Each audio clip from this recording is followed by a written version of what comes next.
முன்பு ஒரு காலத்தில் சிறிய கிராமத்தில் சாமுவேல் என்ற சிறுவன் வயல்வெளியில் ஓடி விளையாட விரும்பினான். ஒரு நாள் சாமுவேல் வீட்டை விட்டு வெகுதூரம் அலைந்து திரிந்து தொலைந்து போனான். சூரியன் மறையத் தொடங்கியதும் சாமுவேலுக்கு பயமாகவும் பசியாகவும் இருந்தது.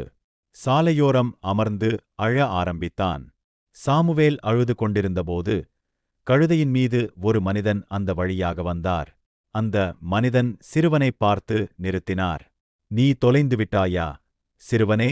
என்று அந்த மனிதர் அன்புடன் கேட்டார். சாமுவேல் தலையசைத்து, "எனக்கு எப்படி வீட்டிற்கு செல்வது என்று தெரியவில்லை" என்றார். அந்த மனிதர் சிரித்துக்கொண்டே, "கவலைப்படாதே, நான் உனக்கு உதவுகிறேன்" என்றார். சாமுவேலை கழுதையின் மேல் ஏற்றி குடிக்க தண்ணீர் கொடுத்தார். ஒன்றாக அவர்கள் கிராமத்திற்கு திரும்பினர்.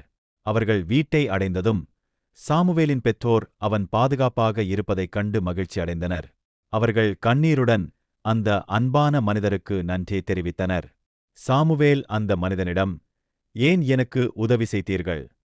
என்று கேட்டான். அதற்கு அந்த மனிதன், "ஏனென்றால் கடவுள் நம்மிடம் கேட்பது போல நாம் எப்போதும் பிறரிடம் அன்பும் கருணையும் காட்ட வேண்டும்." கதையின் நீதி: கருணையும் அன்பும் ஒருவரின் வாழ்க்கையில் பெரிய மாற்றத்தை ஏற்படுத்தும். அண்டை வீட்டாரை நேசிக்க வேண்டும்.